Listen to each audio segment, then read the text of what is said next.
सदियों से इंसान के लिए सबसे बड़ी मिस्ट्री माँ का पेट रहा है। एक ऐसी बंद जगह जहां मिट्टी से भी छोटा एक जर्रा, एक सेल आहिस्ता आहिस्ता एक जीते जागते इंसान में बदल जाता है। और लोग हैरान थे कि वो नन्ही सी जान जो इतनी नाजुक होती है, वो माँ के चलने फिरने, उठने बैठने और बाहर की सख्त रोशनी और झटकों से कैसे बची रहती है। इंसान सदियों तक इस गुत्थी को सुलझाने में लगा रहा, लेकिन उसे ये कभी समझ नहीं आया कि कुदरत ने उस बच्चे को कितनी गहरी परतों में छुपा कर रखा है।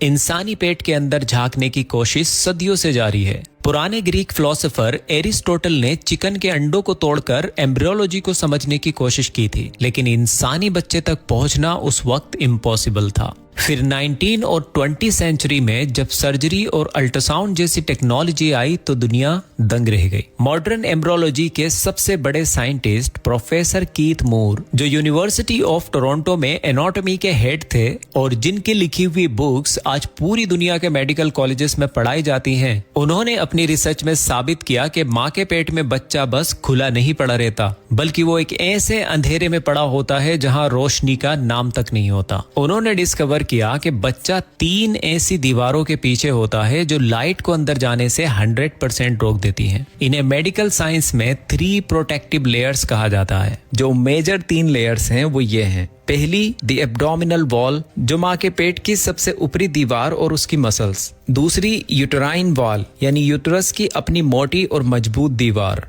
और तीसरी, अम्नियोक्रॉनिक मेम्ब्रेन, वो साक या झिल्ली जिसके अंदर पानी होता है और बच्चा उसमें तैर रहा होता है। बच्चे की हिफाजत का एक ऐसा ट्रिपल शील्ड सिस्टम है जो उसे थर्मल चेंजेस यानी बाहर के टेम्परेचर के चेंजेस और फिजिकल इंजरीज और लाइट रेडिएशन से बचाता है। अगर ये 3 लेयर्स ना होती तो बच्चे के डेडिकेटेड टिश्यूज यानी नाजुक सेल्स बाहर की लाइट और वाइब्रेशन से पल भर में तबाह हो सकते थे।